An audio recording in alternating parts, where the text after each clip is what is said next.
Hari ini kita akan membahas Sustainable Development Goals atau SDGs, poin yang ke-13 yaitu mengenai climate action. Sehubungan dengan hal tersebut, kita ketahui bahwa emisi karbon CO2 dinilai paling berpengaruh terhadap perubahan iklim di Indonesia, yaitu melalui kenaikan temperatur secara global atau yang kita kenal sebagai global warming. Sampai sejauh ini, renewable energy masih dinilai sebagai alternatif energi yang dapat mengurangi terjadinya perubahan iklim. Apa saja yang termasuk dalam energi terbarukan antara lain adalah matahari, angin, hujan, geotermal, dan tentunya biomasa.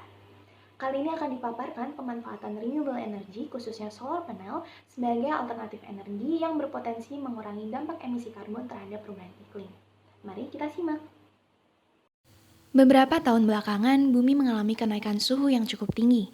Mungkin beberapa di antara kita tidak terlalu merasakannya, karena sering berada dalam ruangan ber-AC atau bepergian keluar dengan kendaraan ber-AC. Kenaikan suhu ini sangat dirasakan oleh makhluk hidup lain, seperti beruang yang kehilangan esnya di kutub utara. Emisi karbon yang menumpuk adalah penyebab dari kenaikan temperatur secara global. Padahal, sudah ada loh energi alternatif untuk mengurangi emisi karbon. Ya, benar. Energi surya.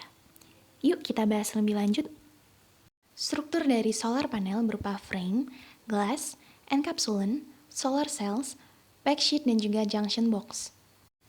Sedangkan komponennya sendiri terdiri dari panel itu sendiri, controller, baterai, serta AC/DC converter dan inverter. Secara sederhana, cara kerja panel solar adalah dengan menyerap cahaya matahari dan menampung energi yang dihasilkan ke dalam sebuah baterai. Dengan demikian, sistem bisa berjalan meskipun di sore hari, malam hari, atau ketika kondisi hujan. Selain itu, terdapat kabel yang terintegrasi dengan instalasi listrik di dalam rumah. Ketika ada konsumsi listrik dari barang elektronik, misalnya ketika menyalakan televisi, secara otomatis tenaga listriknya akan diambil dari baterai. Bila kita amati grafik berikut ini, dapat terlihat perbandingan emisi energi fosil dengan energi berkelanjutan. Solar energy, biomass, wind, dan juga nuclear power bernilai di bawah 200 kg CO2 per megawatt.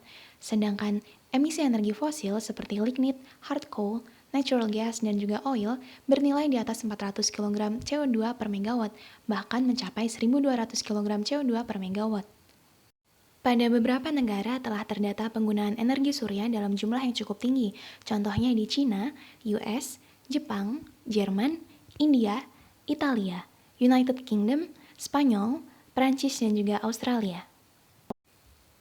Berdasarkan data-data yang telah disebutkan, maka dapat kita pahami bahwa solar panel merupakan salah satu perangkat teknologi yang dapat mengonversikan energi matahari menjadi arus listrik. 3 komponen utamanya yaitu solar panel atau solar array, controller, dan juga inverter. Energi surya dapat dimanfaatkan dalam pengolahan makanan seperti perebusan, sterilisasi, hingga pengalengan. Penggunaan energi surya dalam industri makanan dapat mengurangi biaya produksi dan mengurangi ketergantungan pada sumber bahan bakar fosil.